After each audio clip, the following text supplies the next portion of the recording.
Whether I'm right or wrong, you tell me. See, now he's completing his president's term 3 years by November. Okay. Sir, for another 2 months, why we should create one more confusion? If you create the confusion, again the team of Vijayendra will slowly, smoothly, another 2 months, we should push on this and we should send him out. Okay. Then his term is also over.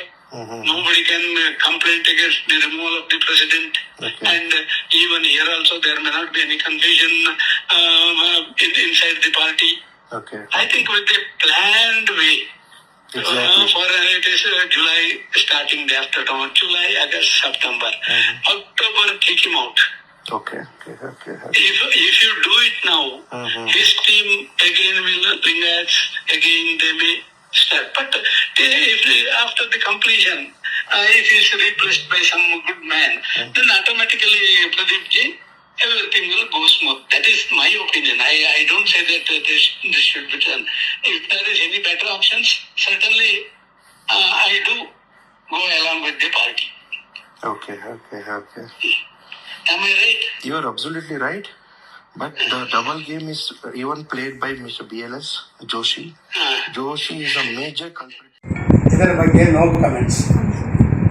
ನನ್ನದಲ್ಲದಂಥ audio, ನನ್ನದಲ್ಲದಂಥ video ನಾನು ಯಾವುದೇ ಸಂದರ್ಭದಲ್ಲಿ ಇಷ್ಟವರೆಗೂ ಉತ್ತರ ಕೊಟ್ಟಿಲ್ಲ, ಮುಂದೆಯೂ ಉತ್ತರ ಕೊಡಲ್ಲ. ಆದ ಕಾರಣ ಇದರ ಬಗ್ಗೆ ನೋ ಕಮೆಂಟ್ಸ್. ಇದಕ್ಕಿಂತ ಹೆಚ್ಚು ನಾನು ಏನೇ ಹೇಳಲಿಕ್ಕೆ ಇಷ್ಟಪಡ್ತೀನಿ. ನನಗೇನು ಅಗತ್ಯ ಇಲ್ಲ. ಆರೋಪ ಮಾಡುವಂಥವರು 1000 ಜನ ಇರ್ತಾರೆ. ಆರೋಪಕ್ಕೆ ಉತ್ತರ ಕೊಟ್ಟೇ ಸಾಯುವವರೆಗೆ ಬದುಕುವಂತ ವ್ಯಕ್ತಿ ನಾನಲ್ಲ. ಹಂಗಲ್ಲ ಸರಿ, ಒಂದು ಆರೋಪ ಬಂದಿದೆ ಅಂತಂದ್ರೆ ಆರೋಪ ಸತ್ಯನ ಸುಳ್ಳ ಅಂತ ನೀವು ಹುಡುಕಿ ಅಂತ ನಿಮಗೆ ಹೇಳ್ತಾ ಇದ್ದೀನಿ. ನೀವು ಜವಾಬ್ದಾರಿಯಿಂದ ನುಣುಚ್ಕೊಳ್ತೀರಾ? ನೀವು ಪ್ರಶ್ನೆ ಕೇಳಿದವರು ನಿಮಗೆ ಹುಡುಕಲಿಕ್ಕೆ ಸಾಧ್ಯತೆ ಇದೆ. ನೀವು ಜವಾಬ್ದಾರಿ. ನಾನು ನಿಮ್ಮಲ್ಲಿ ಒಂದು ಪ್ರಶ್ನೆ ಕೇಳ್ತೇನೆ, ಅದಕ್ಕೆ ಒಂದು ಉತ್ತರ ಹೇಳಿ. ನೀವೆಲ್ಲ ಪ್ರಶ್ನೆಗೆ ಉತ್ತರ ಮಾಡ್ತೀನಿ. ನಾನು ನಿಮ್ಮನ್ನೆಲ್ಲ ಕೆಳಗೆ ನೋಡಿದೆ, ನೀವು ಆ ಬಿಸಿಲಲ್ಲಿ ಇರಬಾರದು ಅಂತ ಹೇಳೋದಕ್ಕೆ ನಾನು ಬಂದೆ. ಇಲ್ಲ, ನಾನೊಬ್ಬ ಕಳ್ಳ ಆದರೆ ನಾನು ಬಾಗಿಲು ಹಾಕಿ ಸಾಯಂಕಾಲ ಇಡುವುದು. ನಾಳೆಗೆ ಇವತ್ತಿನ ನ್ಯೂಸ್, ನಾಳೆ ಹಳೆ ನ್ಯೂಸ್ ಅಲ್ವಾ? ಅಲ್ವಾ? ಆದ ಕಾರಣ ನಿಮ್ಮ ಮೇಲೆ ಎಲ್ಲ ಗೌರವ ಇಟ್ಟು ನಾನು ಬಂದಿದ್ದೀನಿ. ಅದೇ TV9 ಆರೋಪ ಮಾಡಿರೋದು, ಬೇರೆ ಯಾರಲ್ಲ.